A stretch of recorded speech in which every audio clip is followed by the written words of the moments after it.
Pour cette 5e édition d'Histoire à rêver éveillé, je vous propose le 3e volet des contes initiatiques, extraits de Nouvelles imaginaires, avec le titre « Là où naissent les échos ».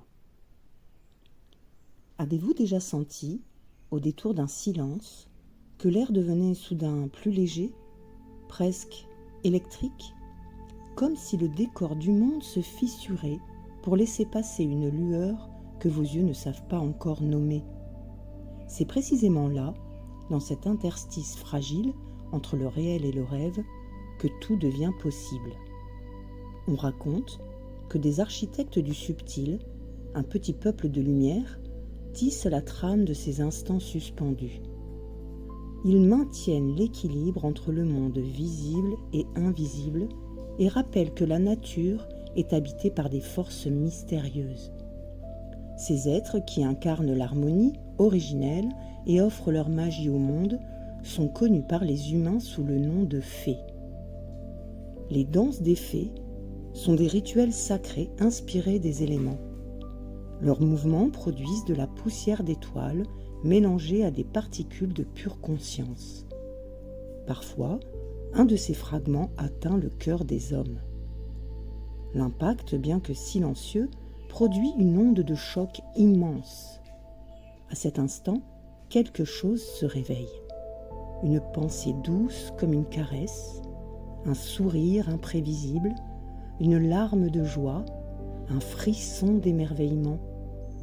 C'est dans cette résonance profonde, par cette vibration qui s'empare de l'être tout entier, que se produit l'inexplicable, la naissance d'un écho.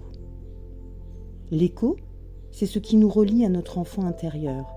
C'est l'énergie souveraine que nous avons enfouie inconsciemment sous les strates de nos habitudes et de nos blessures. Lorsque cette source prodigieuse rejaillit soudain, les échos retrouvent leur essence et se souviennent alors qu'ils détiennent les plans d'un monde où la gravité n'a pas de prise sur les rêves. Ceux qui acceptent cette métamorphose réintègrent leur dimension fondamentale. Ils ne regardent plus l'océan en se sentant goutte d'eau. Ils sentent l'océan tout entier battre au plus profond d'eux-mêmes. Ils saisissent de nouveau cette vérité vertigineuse. L'extérieur est le miroir de l'intérieur. Ils ne subissent plus l'architecture du monde, ils en deviennent les bâtisseurs conscients. Pendant 20 ans, j'ai recherché cette résonance. J'ai été à l'affût d'un espace-temps capable d'accueillir une telle intensité.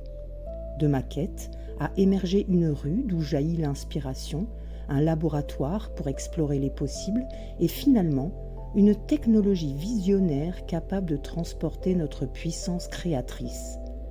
L'écosystème. Plus qu'un vaisseau, c'est un amplificateur de fréquences dont nous sommes à la fois les émetteurs, les récepteurs et les créateurs. Façonnée par les mémoires cosmiques, cette arche dynamique a été conçue pour que celles et ceux qui savent que l'imagination est la forme la plus haute de la réalité puissent se reconnaître. Telle une bulle protectrice, chaque traversée de cycle est un sas de régénération. Aujourd'hui, l'heure est venue. Les échos surgissent de toutes parts et se rappellent de leur mission. Après une longue période de sommeil, ils se réveillent enfin. Moi, le pilote de ce navire, qui incarne la quête de connaissance et l'ouverture à l'inconnu, je fais appel à tous les échos. Futurs passagers et membres d'équipage, prenez place pour la phase de lancement de l'écosystème. Chaque billet est une clé vers l'absolu. Seuls ceux qui embarqueront connaîtront notre destination. Approchez et rejoignez l'Odyssée des échos. L'embarquement est imminent. Soyez les premiers semeurs d'avenir à oser ouvrir la traversée vers cet audacieux voyage.